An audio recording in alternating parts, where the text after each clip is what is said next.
about.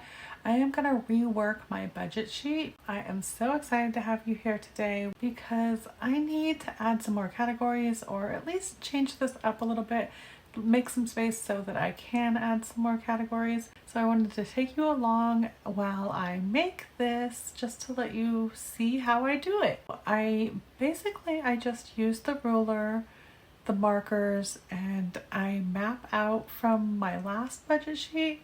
So I have been budgeting for going on 2 years now, 18 months, something like that, a year and a half. I am learning along the way. As I learn and grow, I add things to the budget sheet, and I adapt along the way. So basically, I have just learned what I want to see on my sheet, and I do not like to use lots of sheets. I do not like to buy sheets. I do not like to remake sheets. And I feel like I'm adapting this every couple of months. I change up what I've got on here, and I'm just gonna do it again. And I thought I'd bring you along this time, let you see what I do when I'm changing this up. I am basically going to stick with the same lines and just go along with what I had before, but I want to be able to incorporate all the new things that I have added to my budget. So I've added things like the hours, and last time I forgot to do the dollar breakdowns. There's just little things along the way that I definitely want to adjust, and I just wanted to have brighter colors, so I want to change the pins up a little bit and really just make sure I have room to add everything. Before you actually make your budget sheet, make sure you have your categories broken down. One of the things I do is I have to count the different lines on the paper to make sure I have enough room for the different categories. But if you know how many categories you have, you can do this, or you can just kind of set it up where you've got enough room for each category to just guess how much space you're going to use. I wanted to show you guys what I do so that you guys can do it too if you're interested in doing this. But one thing I did want to talk about while I've got you guys here is this budgeting community we've got here. You guys, you are the most amazing people in the world. I can't believe how friendly and wonderful and caring and kind and supportive you've all been. It's more than I expect from my friends and family that I know in person, and I feel like they would understand my budget, but they don't, and you guys do. So I want to thank you so much for being here, for being here for me, for being here with me, for joining me for all of these months along the way, along all these changes to the budget.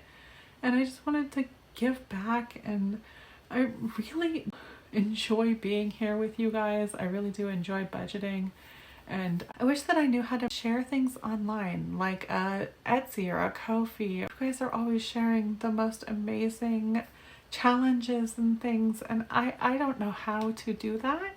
I do only film on a cell phone.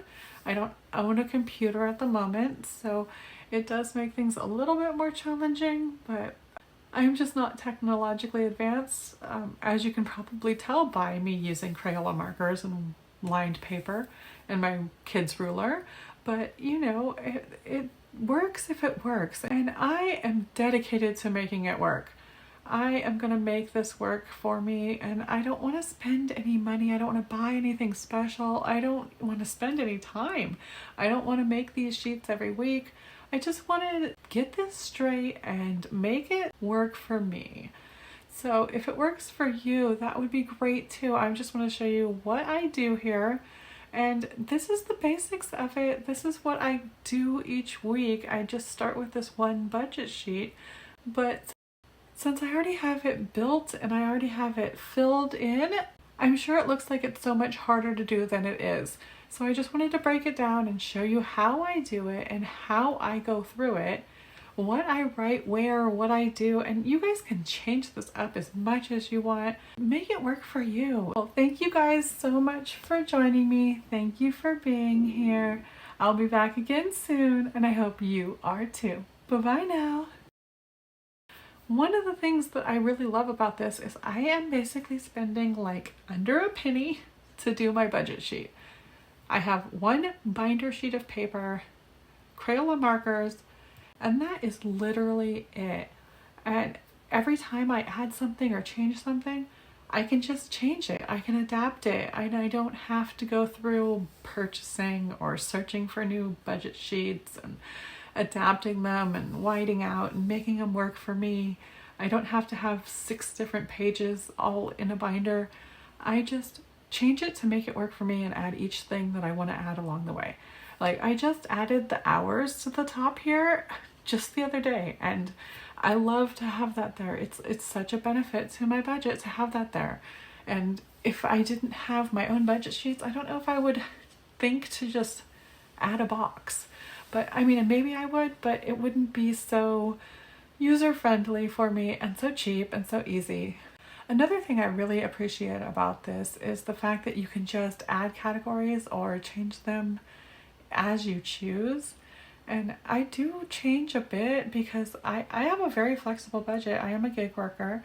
I never know how much I'm going to be paid each week. So I have no clue how much money I am going to be putting in. And I like to have this broken down so that I have my fixed, where I know that I have to pay that. And then my future, which I know I need to fund, but I have some time to fund. My flexible, which I can I can bend and flex. Then my fun is fun. If I have extra money left over, I can put it into the fun.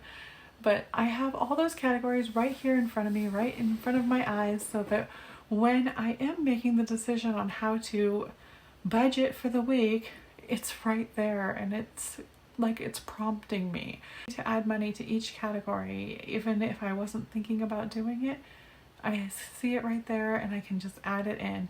So I don't know how much I'm actually changing about this budget this time around. I'm basically just copying everything from the last budget because that's what I do. I just work it and tweak it a little bit here and there. So I've added the hours, and another thing that I definitely want to look into, I want to add holiday in here because I keep forgetting to fund holidays, and we got Thanksgiving coming up and birthday. I do have birthday and Christmas on here, but I don't have a specific holiday, and there is so many extra incidentals for holidays.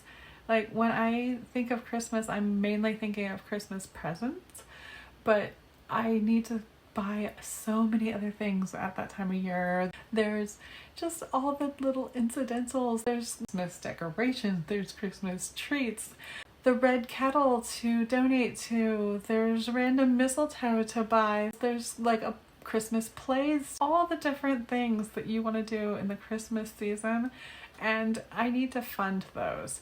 So I definitely am adding that holiday category, and I think that's basically all I'm adding this time around.